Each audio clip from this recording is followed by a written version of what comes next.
Okay, class 12 chemistry DNF block element का मेरे पास question है, इंपॉर्टेंट क्वेश्चन है, देख लेते हैं। The electronic configuration of an element is 3d5 4s1।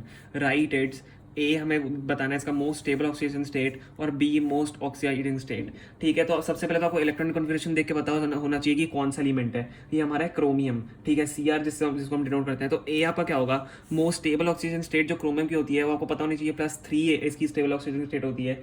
ठीक है, तो आप क्या लिखोगे, देखो आपको नहीं पता तो आपको आज पता चल रहा है। ठीक है, ऐसा घबराने की जरूरत नहीं है कि आपको मतलब इलेक्ट्रॉनिक कॉन्फ़िगरेशन देख के आप धीरे धीरे सीखोगे कि इलेक्ट्रॉनिक कॉन्फ़िगरेशन देख के आप अपना एलिमेंट कैसे पहचानते हैं। ठीक है, तो ये आपको अगर पता लग गया तो इसको ध्यान रख लो कम से कम कि 3d5 4s1 आपका किसका होता है, क्रोमियम का होता है इलेक्ट्रॉनिक कॉन्फ़िगरेशन। ठीक है, तो मोस्ट स्टेबल ऑक्सीजन स्टेट और आपका क्रोमियम का क्या होता है, +3 होता है। तो हम लिख देंगे the most stable oxygen state, मैं ओ एस से डिनोट कर रहा हूँ ऑक्सीजन स्टेट को, इज +3। और फिर आप लास्ट में इसमें कॉमा लगा के लिख दो। ठीक है, it is Cr+3।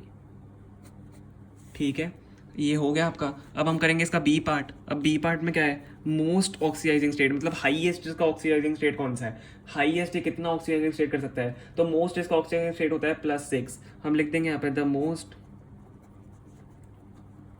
Oxidising state इस +6। फिर आप कॉमा लगा के लिख दो Cr+6। और एक और चीज़ हम यहाँ पे लिखेंगे, एंड किस में होता है, ड्यूरिंग ऑक्सी मतलब इन K2Cr2O7 जो आपका होता है।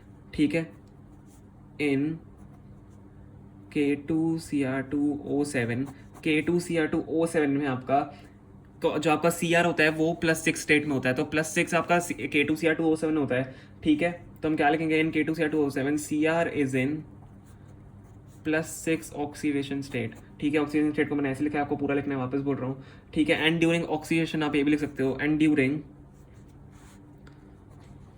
During oxidation it changes to +3 state.